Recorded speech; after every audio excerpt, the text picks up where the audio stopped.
بسم اللہ الرحمن الرحیم۔ ان کے بدن، کھال، بال، غرض ہر چیز بالکل صحیح سلامت تھی، یعنی جیسے سوتے وقت تھے بالکل ویسے ہی تھے، کسی قسم کی کوئی تبدیلی واقع نہیں ہوئی تھی۔ وہ آپس میں کہنے لگے، کیوں بھائی، بھلا ہم کتنی دیر تک سوتے رہے ہیں؟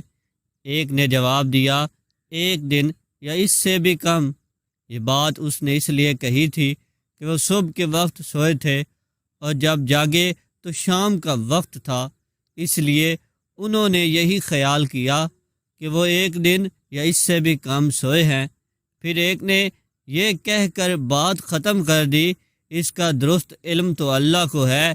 اب انہیں شدید بھوک پیاس کا احساس ہوا۔ انہوں نے سوچا بازار سے کھانا منگوانا چاہیے۔ پیسے ان کے پاس تھے، ان میں سے کچھ وہ اللہ کے راستے میں خرچ کر چکے تھے، کچھ ان کے پاس باقی تھے۔ ایک نے کہا، ہم میں سے کوئی پیسے لے کر بازار چلا جائے اور کھانے کی کوئی پاکیزہ اور عمدہ چیز لے آئے، اور جاتے ہوئے اور آتے ہوئے اس بات کا خیال رکھے کہ کہیں لوگوں کی نظر اس پر نہ پڑ جائے۔ سودا خریدتے وقت بھی ہوشیاری سے کام لے، کسی کی نظروں میں نہ آئے۔ اگر انہیں ہمارے بارے میں معلوم ہو گیا تو ہماری خیر نہیں۔ دقیانوس کے آدمی ابھی تک ہمیں تلاش کرتے پھر رہے ہوں گے۔ چنانچہ ان میں سے ایک غار سے باہر نکلا، اسے سارا نقشہ ہی بدلا نظر آیا۔ اب اسے کیا معلوم تھا کہ وہ 309 سال تک سوتے رہے ہیں۔ اس نے دیکھا کوئی چیز اپنے پہلے حال پر نہیں تھی، شہر میں کوئی بھی اسے جانا پہچانا نظر نہ آیا۔ یہ حیران تھا، پریشان تھا اور ڈرے ڈرے انداز میں آگے بڑھ رہا تھا۔ اس کا دماغ چکرا رہا تھا، سوچ رہا تھا، کل شام تو ہم اس شہر کو چھوڑ کر گئے ہیں، پھر یہ اچانک کیا ہو گیا ہے؟ جب زیادہ پریشان ہوا تو اس نے اپنے دل میں فیصلہ کیا، مجھے جلد از جلد سودا لے کر اپنے ساتھیوں کے پاس پہنچ جانا چاہیے۔ آخر وہ ایک دکان پر پہنچا، دکاندار کو پیسے دیے اور کھانے پینے کا سامان طلب کیا۔ دکاندار اس سکے کو دیکھ کر حیرت زدہ رہ گیا۔ اس نے وہ سکہ ساتھ والے دکاندار کو دکھایا اور بولا، بھائی ذرا دیکھنا یہ سکہ کس زمانے کا ہے۔ اس نے دوسرے کو دیا۔ اس طرح سکہ کئی ہاتھوں میں گھوم گیا، کئی آدمی وہاں جمع ہو گئے۔ آخر انہوں نے اس سے پوچھا، تم یہ سکہ کہاں سے لائے ہو؟ تم کس ملک کے رہنے والے ہو؟ جواب میں اس نے کہا، میں تو اسی شہر کا رہنے والا ہوں، کل شام ہی تو یہاں سے گیا ہوں۔ یہاں کا بادشاہ دقیانوس ہے۔ وہ سب اس کی بات سن کر ہنس پڑے اور بولے، یہ تو کوئی پاگل ہے، اسے پکڑ کر بادشاہ کے پاس لے چلو۔ آخر اسے بادشاہ کے سامنے پیش کیا گیا۔ وہاں اس سے سوالات ہوئے، اس نے تمام حال کہہ سنایا۔ بادشاہ اور سب لوگ اس کی کہانی سن کر حیرت زدہ رہ گئے۔ آخر انہوں نے کہا، اچھا ٹھیک ہے، تم ہمیں اپنے ساتھیوں کے پاس لے چلو، وہ غار ہمیں بھی دکھاؤ۔ چنانچہ سب لوگ اس کے ساتھ غار کی طرف روانہ ہوئے۔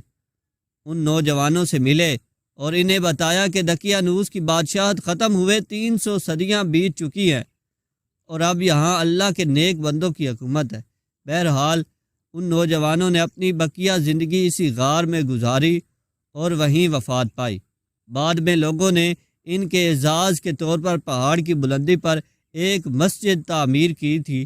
ایک روایت یہ بھی ہے کہ جب شہر جانے والا پہلا نوجوان لوگوں کو لے کر غار کے قریب پہنچا تو اس نے کہا، تم لوگ یہی ٹھہرو، میں جا کر انہیں خبر دوں۔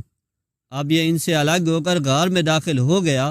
ساتھ ہی اللہ تعالیٰ نے ان پر پھر نیند طاری کر دی۔ بادشاہ اور اس کے ساتھی اسے تلاش کرتے رہ گئے، نہ وہ ملا اور نہ ہی وہ غار انہیں نظر آیا۔ اللہ تعالیٰ نے ان کی نظروں سے غار کو اور ان سب کو چھپا دیا۔ ان کے بارے میں لوگ خیال ظاہر کرتے رہے کہ وہ 7 تھے، 8واں ان کا کتا تھا، یا وہ 9 تھے، 10واں ان کا کتا تھا۔ بہرحال ان کی گنتی کا صحیح علم اللہ ہی کو ہے۔ اللہ تعالیٰ نے اپنے نبی صلی اللہ علیہ وآلہ وسلم سے ارشاد فرمایا، ان کے بارے میں زیادہ بحث نہ کریں اور نہ ان کے بارے میں کسی سے دریافت کریں، کیونکہ ان کے بارے میں لوگ اپنی طرف سے باتیں کرتے ہیں، کوئی صحیح دلیل ان کے پاس نہیں۔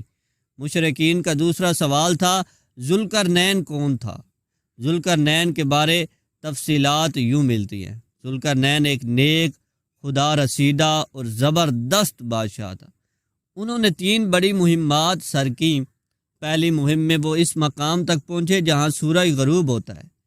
یہاں انہیں ایک ایسی قوم ملی جس کے بارے میں اللہ نے انہیں اختیار دیا کہ چاہیں تو اس قوم کو سزا دیں، چاہیں تو ان کے ساتھ نیک سلوک کریں۔ ذوالقرنین نے کہا کہ جو شخص ظالم ہے ہم اسے سزا دیں گے اور مرنے کے بعد اللہ تعالیٰ بھی اسے سزا دیں گے، البتہ مومن بندوں کو نیک بدلہ ملے گا۔ دوسری مہم میں وہ اس مقام تک پہنچے جہاں سے سورج طلوع ہوتا ہے۔ وہاں انہیں ایسے لوگ ملے جن کے مکانات کی کوئی چھت وغیرہ نہیں تھی۔ تیسری مہم میں وہ 2 گھاٹیوں کے درمیان پہنچے۔ یہاں کے لوگ ان کی بات نہیں سمجھتے تھے۔ انہوں نے اشاروں میں یا ترجمان کے ذریعے یاجوج ماجوج کی تباہ کاریوں کا شکوہ کرتے ہوئے ان سے درخواست کی کہ وہ ان کے اور یاجوج ماجوج کے درمیان بند بنا دیں۔ ذوالقرنین نے لوہے کی چادریں منگوائیں، پھر ان سے ایک دیوار بنا دی، اس میں تانبا پگھلا کر ڈالا گیا۔ اس کام کے ہونے پر ذوالقرنین نے کہا یہ اللہ کا فضل ہے کہ مجھ سے اتنا بڑا کام ہو گیا۔ قیامت کے قریب یاجوج ماجوج اس دیوار کو توڑنے میں کامیاب ہو جائیں گے۔ ذوالقرنین کے بارے میں مختلف وضاحتیں کتابوں میں ملتی ہیں۔ قرنین کے معنی 2 سمتوں کے ہیں۔ ذوالقرنین دنیا کے 2 کناروں تک پہنچے تھے، اس لیے انہیں ذوالقرنین کہا جاتا ہے۔ بعض نے قرن کے معنی سینگ کے لیے ہیں، یعنی 2 سینگوں والے۔ ان کا نام سکندر تھا، لیکن یہ یونان کے سکندر نہیں ہے جسے سکندر اعظم کہا جاتا ہے۔ یونانی سکندر کافر تھا، جبکہ یہ مسلم اور ولی اللہ تھا۔ یہ سام بن نوح علیہ السلام کی اولاد میں سے تھے۔ خضر علیہ السلام ان کی فوج کا جھنڈا اٹھانے والے تھے۔ تیسرے سوال یعنی روح کے بارے میں اللہ تعالیٰ نے ارشاد فرمایا یہ لوگ آپ سے روح کے بارے میں پوچھتے ہیں، آپ فرما دیجئے کہ روح میرے رب کے حکم سے قائم ہے، یعنی روح کی حقیقت اسی کے علم میں ہے، اس کے سوا اس کے بارے میں کوئی نہیں جانتا۔ روح کے بارے میں یہودیوں کی کتابوں میں بھی بالکل یہی بات درج تھی۔ روح اللہ کے حکم سے قائم ہے، اس کا علم اللہ ہی کے پاس ہے اور اس نے اپنے سوا کسی کو نہیں دیا۔ یہودیوں نے مشرکوں سے پہلے ہی کہہ دیا تھا کہ اگر انہوں نے روح کے متعلق کچھ بتایا تو سمجھ لینا وہ نبی نہیں ہے۔ اگر صرف یہ کہا کہ روح اللہ کے حکم سے قائم ہے تو سمجھ لینا کہ وہ سچے نبی ہے۔ آپ نے بالکل یہی جواب ارشاد فرمایا۔ لگے ہاتھوں یہاں ایک واقعہ بھی سن لیں۔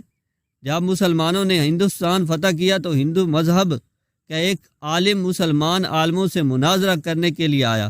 اس نے مطالبہ کیا میرے مقابلے میں کسی عالم کو بھیجو۔ اس پر لوگوں نے امام رکن الدین کی طرف اشارہ کیا۔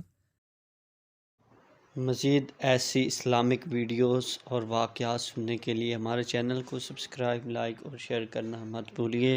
شکریہ۔